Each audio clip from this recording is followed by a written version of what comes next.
Welcome to Addicted to Real Estate TV. On today's episode, we're going to talk about buying real estate using trust. Never, ever buy property in your name or in the name of an entity. Stick around. We got a lot to teach you. You're going to love this episode.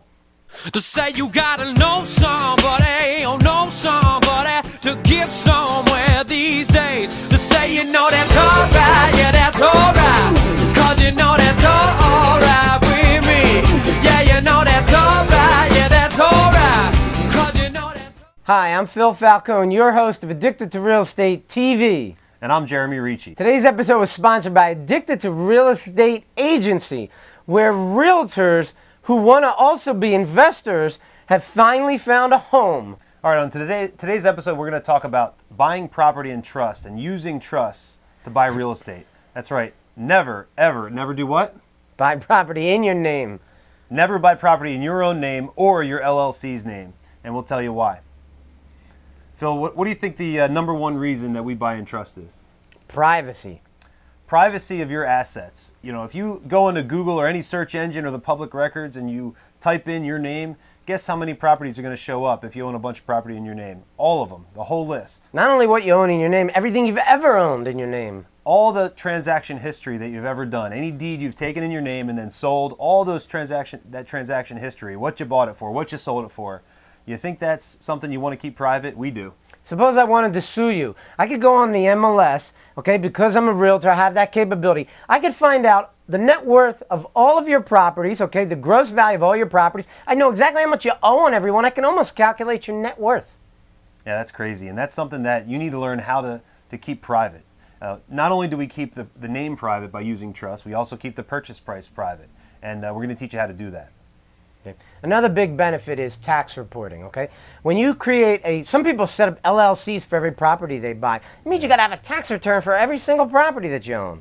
That's crazy. Yeah, that's crazy. I mean, one of the huge benefits of trust, too, is avoiding probate. Usually when you die, you have a will, all your property has to go through the court process and all your assets get splattered in the court documents. So it's really nice to keep that private. The moment you die, your assets can transfer to your heirs, avoiding the whole probate process for those assets, and that's another huge benefit of buying property in trust. And we're going to teach you about how when you buy in trust, it's a pass-through entity, meaning that you can pass it through to whoever the beneficiaries are. And if that's you personally or a corporation you own, you can still use your LLC. You just don't have to report a tax return for every single property that you buy or every single entity that you create with a trust. Yeah, like you were saying before, if somebody has 5 LLCs and they have 2 properties each in those for 10 properties, they're filing 5 tax returns. That's crazy. Very expensive, very expensive. So if you have if all of your properties are in trust and they flow through to an LLC, you file 1 tax return for that LLC, and that's a beautiful thing. Saves you a lot of money.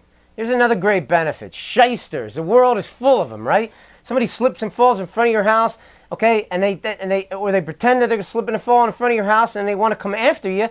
You know, guess what? A trust can really help you with that. Tell them how. Yeah, I mean, think about that. If you have your property in trust, a contingency attorney is going to pull up your property and see who the owner is, and the owner is XYZ Trust. Now, they're going to say, what else does XYZ Trust own? And in our case, we have a different trust for each property, and that trust owns nothing else. So not only will they see that the property, that owner owns nothing else, but also they have to contact a trustee who may be in another state.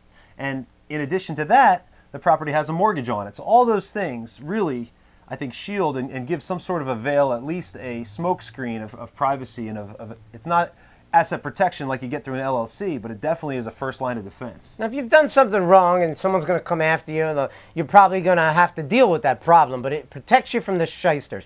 So let's talk about this. We're having a workshop coming up on November 23rd. That's right, November 23rd of 2013. It's $149 to attend. It's going to be the best $149 you ever spent. It's a Saturday. It starts at 10 a.m. and we're saying it's going to be done at 3 p.m. But we'll probably go deeper than that. All right. We're going to really let's tell them what we're going to teach them. What are we going to teach them? And we're going to show you how to form a trust, how to use trust, the benefits of that, which we talked about some of, and we're going to talk about all the ins and outs of setting up a trust.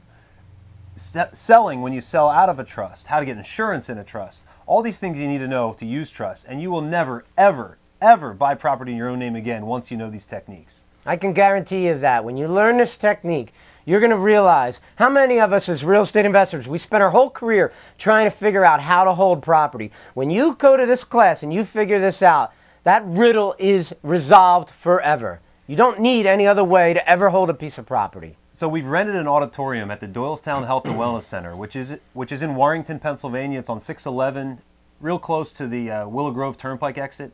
The whole auditorium we have rented for the day. And not only are we going to have the class, we're going to break for networking. We're going to have a lunch together, and it's lunch on your own. We usually head over to the restaurant next door, and we do a lot of networking there, and some good relationships and bonds that form out of that. Hey guys, be at this class. We only do one of these a year, and every year we've done it, we get inundated with requests afterwards. When are you going to do another one? When are you going to do another one? Don't call us after the class is over and ask when we're going to do another one. Just be at this class. Whatever you got going on, reschedule it. It's Saturday, November 23rd, all right? It's at the Doylestown Health and Wellness Center, 10 a.m. to 3 p.m. You can sign up for it on meetup.com. The link is below. Go to meetup.com, look for Addicted to Real Estate, and you will find the Trust Workshop in Addicted to Real Estate's page. Just sign up for it. You can register right there, pay for it right there, and you will be good. You can also pay at the door if you want to come. We're okay with that. But, just make sure, because we have reserved seating, and I don't know if we're going to have enough seats for everybody. Yeah, we need you to go to Meetup to RSVP. So go to Meetup RSVP, email us or contact us if you think you want to come and you can't register today. Let us know about it. Let us know what your plans are. We need to reserve the seats, and there's only limited seating. It's an auditorium. It's a wonderful atmosphere to have this meeting, and we hope to see you there. This is Jeremy Ricci. I'm Phil Falcone from Addicted to Real Estate, and we'll see you on November 23rd. See you at the Trust Workshop.